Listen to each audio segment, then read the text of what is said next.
staggering under the weight of a fortune in coins, little Jackie Rabbit and her uncle, Lucky Jack, made their way along the streets and lanes of the city.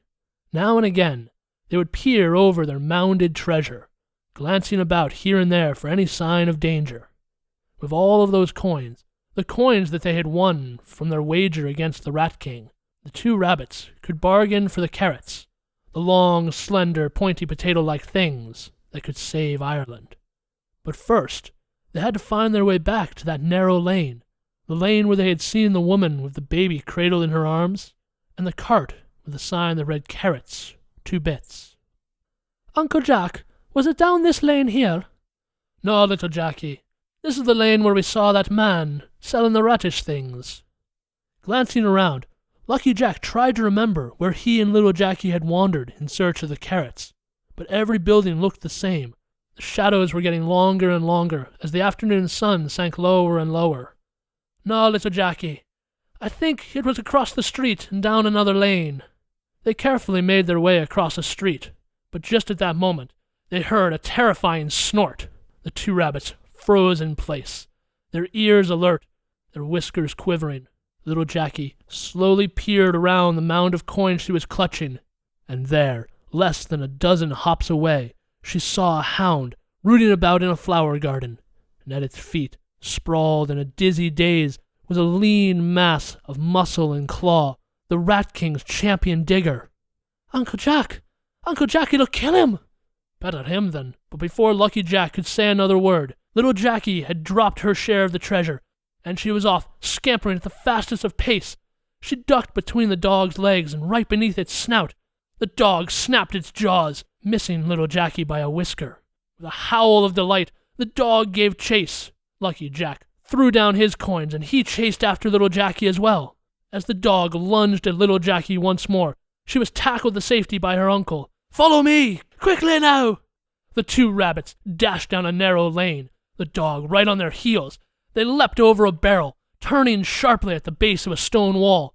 The dog went skidding and sliding, crashing into stone and mortar. But it was back on its feet in an instant, snarling and growling. The dog whirled around. Lucky Jack and little Jackie ran faster and faster, dodging this way and that. As they turned around once more, they saw ahead of them a wooden cart, and there, behind that cart, was the woman who had been selling parsnips. As the dog gave chase, they ran straight towards her. She waddled a step forward. "Get away, you slobbering beast!" cried the woman. Just at that moment, Lucky Jack ducked beneath the hem of her skirt, dodging between her legs with little Jackie right on his heels. Then came the dog. It crashed headlong into the woman, and they both went tumbling into a tangled heap, while little Jackie and Lucky Jack made their escape. Panting for breath, their hearts pittering and pattering, they retraced their steps back to where they had dropped their coins. Uncle Jack, look there! The rat, he's gone." "Ha, I guess that's gratitude. Ah well, let's gather up these coins and be on our way." The two rabbits quickly gathered up all the coins they had dropped, and they hopped around the corner of a building, across the street, and down a lane. They paused behind a flower pot to catch their breath. "Uncle Jack, I'm sorry." "No, little Jackie, you're the one who was in the right. Ne'er apologize for helping someone in need. Now let's get going. Ireland's waiting for us to save it if we can." And with that, they continued on through the maze of cobblestones until they found their way to that lane where they saw the woman cradling her child, and there was her wooden cart with the sign that read, "Carrots, 2 bits." Lucky Jack gave all the coins to little Jackie. Then he crouched down low so she could climb upon his back. The sound of jingling coins caught the woman by surprise. She looked up the lane, then down the lane. Then she looked down at her cart and gasped in surprise at the sight of little Jackie holding all those coins. "A rabbit? With coins? My word and willywigs!" Little Jackie pushed all the coins towards the woman and pointed at the carrots. "You can't possibly want to buy all of those carrots." Little Jackie pointed once more with her paw. "Well now, I suppose I'd better find a sack and bag all those carrots for you." The woman shifted her baby to one arm, then rummaged in a drawer of her cart for a moment. When she found a sack, she bagged up all the carrots, counted out the coins, then she set that enormous bag down on the ground. "Now don't you be eating all those carrots at once. You'll make yourself sick." Little Jackie and Lucky Jack thanked her with a wave. Then together they took hold of that bag. Pushing and pulling, heaving and hauling, they made their way back up the lane. They crossed one street after another, making their way to the north, back to the great stone wall that stood on the edge of the city. And when they finally arrived, they flopped down in the cool soil of a flower garden. The sun was just beginning to set as they lay there panting for breath. "Uncle Jack, how are we going to get all these carrots back over that wall?" "Don't know, little Jackie. But we got to find a way. Otherwise Ireland is doomed." "I can help you." The two rabbits sprang to their feet in alarm. They looked about, and there, emerging from the shadow of a building, was the Rat King's champion digger.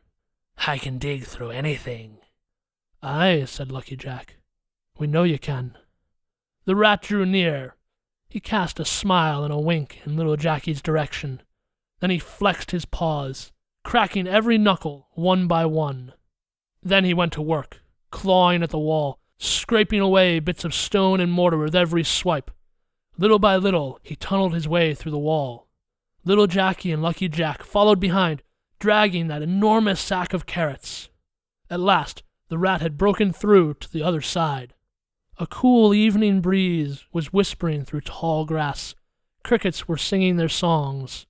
And there, within sight, was the burrow that little Jackie and Lucky Jack had made on their way to the city. Little Jackie turned to thank the rat, but he was already gone. She looked back over her shoulder, and there, silhouetted by the setting sun, at the far end of the tunnel, she saw him just for a moment. "No, my lady. Thank you. And thank you, my king." The rat raised up its claws in salute, and with that, it vanished from sight. "Uncle Jack, do you think we'll ever see him again?" Lucky Jack smiled to himself. "Come on, little Jackie. Ireland's waiting for us to save it."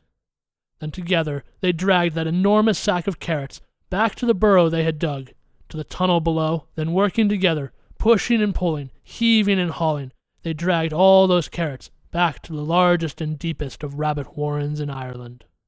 When they finally arrived, they were greeted like heroes. "They're back! They're back!" cried a chorus of excited voices. "And look! They found the long, slender, pointy potato-like things!" "Carrots!" laughed Lucky Jack. "They're called carrots!" Little Jackie and Lucky Jack were swarmed with a host of outstretched arms. They were drawn into one hug after another. All the rabbits and hares and bunnies of Ireland chortled with joy. They pattered their feet in excitement, hopping all about.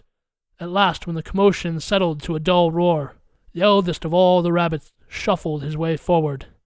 "But how will we ever convince the farmers to plant these carrots in place of their potatoes?" "Don't you be worrying about that. I have a plan." All the rabbits drew close, gathering around Lucky Jack as he explained his idea.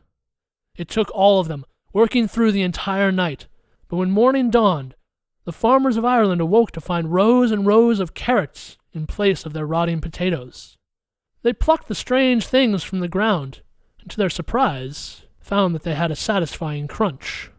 Now the gardens were filled with food. There was plenty for the people, and for the rabbits as well.